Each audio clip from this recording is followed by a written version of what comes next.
అయ్యా పోయిన సంవత్సరం కానీ గత సంవత్సరం కానీ డిసెంబర్ 28కి మొదలయ్యి మార్చి వరకు పేమెంట్లు వేసిండ్రు. ఈసారి డిసెంబర్ 9 నాడే పేమెంట్లు వేసినాం. మీరు గతంలో చూడండి, ప్రతి సంవత్సరము ఎప్పుడు రైతు బంధు పథకం ఖాతాలో పడ్డది ఎప్పటి వరకు ఇచ్చుకుంటూ వచ్చిండ్రు. చాలా విచిత్రంగా అప్పుడే అది ఇయ్యలేదు, అప్పుడే ఇది ఇయ్యలేదు. బాబామర్దులు ఇద్దరు తోకదగిన బల్లులాక వాళ్ళ దుంకులాట ఏందో నాకు అర్థం కాలే. పోయిన సంవత్సరం కూడా డిసెంబర్ 20 నాడు మొదలు పెట్టారు. మార్చి 31 వరకు రైతు బంధు పథకం ఖాతాల పైసలు వేసుకుంటూనే పోయినరు. అన్ని ఖాళీ చేసిపోయినరు నాయన, మొత్తం ఏంది లేదు. వచ్చి చూస్తే ఖాళీ గిన్నెలే కనిపిస్తున్నాయి.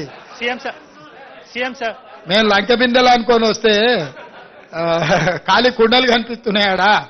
ఇక దాన్ని అంతా సర్దిద్దాలి సంసారం. ఇప్పుడు नहीं उर्दू में है, जो ग्रेटर हैदराबाद में जहां जहां उर्दू पढ़ सकते लिख सकते वो एरिया में उर्दू का एप्लीकेशन अलग बनाए. हमारा जीएचएमसी कमिश्नर उसके लिए अलग काउंटर भी बनाए. जो भी राशन कार्ड नहीं है, रेशन कार्ड भी देने के लिए एप्लीकेशन ले रहे. जिसका जिसका रेशन कार्ड है, जिसका जिसका वो आधार कार्ड है, वो जिसका जिसका घर का जरूरी है, जो भी जरूरी है उसमें लिखा दिए. अगर उसमें नहीं है तो फिर दूसरे भी अगर दरखास्त रखे तो दरखास्त लेने के लिए भी दूसरे काउंटर लगवाए. कोई चिंता करने का जरूरी नहीं है. 8 दिन हर वार्ड में, म्युनिसिपैलिटीज में हर वार्ड में काउंटर रहेगा 10 बजे से लेकर 5 बजे तक. हम लोग सरकार को गांव-गांव में भेजने के लिए कोशिश कर रहे हैं. सरकार जिस दिन गांव को गया, अगर वहां पर कोई नहीं है तो भी बाद में ग्राम पंचायत में जा सकते, नहीं तो म्युनिसिपैलिटी में म्युनिसिपल वार्ड को जा सकते.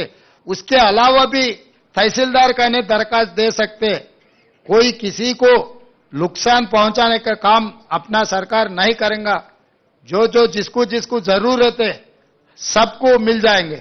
Once I get all these information, I will start. You need not to worry. I have a 100 days period. So this is only 30 days. Till January 7th is my first tenure. So I have 2 more quarters. January 6-7 group 2 ఉంటదా లేదా? దాని మీద ఇంకా సమీక్షించి నిర్ణయం తీసుకుంటాం. Definite గా రాహుల్ చెప్పింది మా దృష్టికి వచ్చింది. డెఫినెట్ గా మా అధికారులతో మాట్లాడి నిర్ణయం తీసుకుంటాం. రైతు బంధు 100 ఎకరాలకు ఇవ్వడం సాధ్యమవుతుందా కాదా? రైతు బంధు ఎన్ని ఎకరాల వరకు ఇస్తారు? వాస్తవానికి 100 ఎకరాలు ఉన్నప్పుడు రైతు బంధు అవసరమా? మీ సూచన ఏంది సార్? 100 ఎకరాలు ఉన్న వాళ్ళకి మినిమం లిమిట్. चीफ सेक्रेटरी गारू वार पेरू वार इच्छिन सूचन रासुकोंडी, एग्जामिन चेद्दाम. भाई ये पहली बार केस नहीं है, ये आखिरी बार भी नहीं है. 2004 से लगातार वो प्रोग्राम होते जा रहे. वो सिलसिले में अभी ये सरकार भी वही निर्णय लिए. कोई चिंता करने का जरूरी नहीं है. हम लोग पूरा इसका पर्यवेक्षण करने वाले हैं. My question is also related to the Raitu Bandhu thing. Are you thinking of a ceiling on Raitu Bandhu? This Raitu Bharosa is only for tenant farmers, or landed farmers also once again need to apply so that you can review all the applications and know whether bigger land holdings will also be getting the same Raitu Bandhu as it continues till now. What is your out of your expense? What is your suggestion?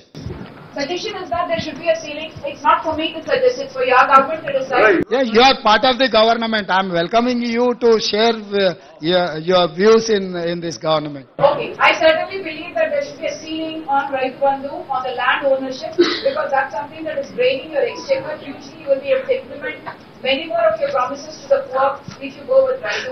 As of now, there is no ceiling. Definitely we will discuss in the floor of assembly.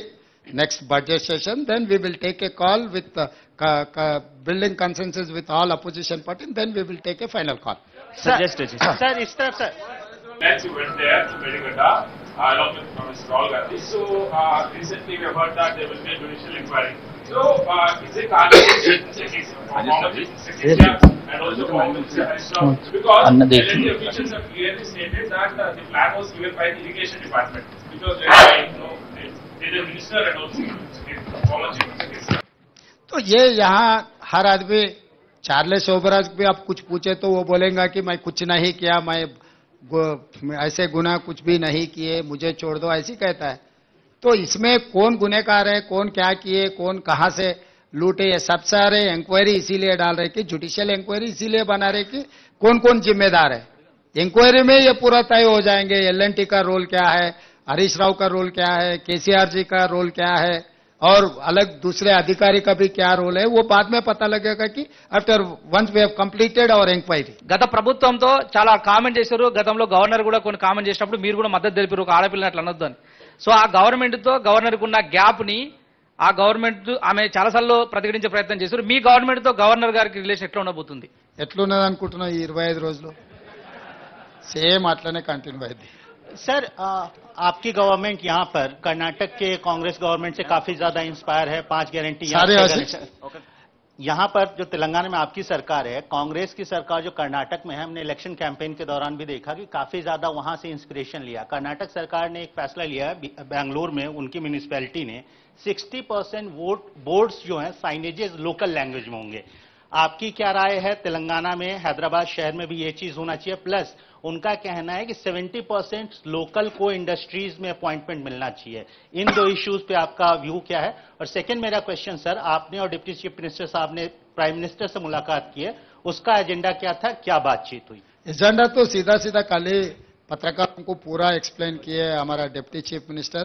हमारा कोई hidden agenda नहीं है, हमारा लोगों के ऊपर कोई कुछ केस नहीं है, कुछ लूट मार किए सो वाले माफ करने के लिए झुकने का भी नहीं है। हम सीधा गए, हमारे दरखास्त दिए तेलंगाना जनता के तरफ से। प्राइम मिनिस्टर ने आश्वासन दिलाया कि भाई सरकार, केंद्र सरकार, प्रदेश सरकार के लिए अच्छा मदद देंगे, तो we are expecting that support. और तीसरी बात, ये जो चर्चा हो रही है ये 5 गारंटीज के बारे में, कर्नाटक के मॉडल, इधर के मॉडल, उधर के मॉडल, कहीं के मॉडल नहीं, ये तेलंगाना मॉडल है। तेलंगाना मॉडल के हिसाब से हम जिम्मेदारी से ये काम निभाएंगे। जो जो वेलफेयर के लिए एलिजिबल है, हर eligible person will get this welfare scheme. వాటన్నిటిని పర్యవేక్షణిస్తూనే ఉన్నాం. ఇప్పుడు ఏమీ లేదు అక్కడ. సార్ గారు అంతా ఊడ్చిపెట్టిపోయినరు, తూడ్చిపెట్టిండు ఊడవడమే కాకుండా చాలా డ్రైగా ఉన్నది. వాటన్నిటిని కూడా సమీక్షిస్తున్నాం. అందుకే కేంద్రం నుంచి రావాల్సిన నిధుల కోసం కూడా అక్కడికి వెళ్ళి కలిసినాము. వాటన్నిటిని పర్యవేక్షించుకొని అందుకే మీకు శ్వేతపత్రం ఇచ్చినాం. ఎందుకు చెప్పాల్సి వచ్చింది అన్ని వివరాలు? మనం ఎక్కడి నుంచి మొదలు పెడుతున్నాం? వెనకటికి పెద్దోళ్ళు చెప్పి రేట్లు వేసినా లెక్క పెట్టేయమని. సో ఈ కేసీఆర్ ఎవరికేమి ఇచ్చిండో, ఎక్కడ ఏముందో కూడా చెప్పని పరిస్థితి ఉన్నందుకే ఈరోజు శ్వేతపత్రం విడుదల చేసినాము. శ్వేతపత్రం విడుదల ద్వారా 6,71,00,000 పైచీలకు కేసీఆర్ అప్పు చేసి మనల్ని నిండా ముంచి ప్రభుత్వం వదిలేసి అందరు కలిసి పరారైపోయినరు. ఈ పరిస్థితిలో నుంచి మనం తేరుకొని ఒక మంచి ఉద్దేశంతోని, ఆలోచనతోని ప్రభుత్వం ముందుకు వెళ్తుంది. అన్ని విషయాలు పరిగణలోకి తీసుకుంటాం. ఎక్కడెక్కడైతే రాబడులు ఉన్నాయో వాటన్నిటిని కూడా తెచ్చుకుంటాం. భేషజాలకు వెళ్లాల్సిన పని లేదు. కేంద్ర ప్రభుత్వం నుంచి మనకు రావాల్సిన నిధులు ఏమన్నా ఉంటే వాటిని తెచ్చుకుంటాం. అన్ని రకాలుగా సమీక్షించుకొని ముందుకు వెళ్ళడం జరుగుతుంది.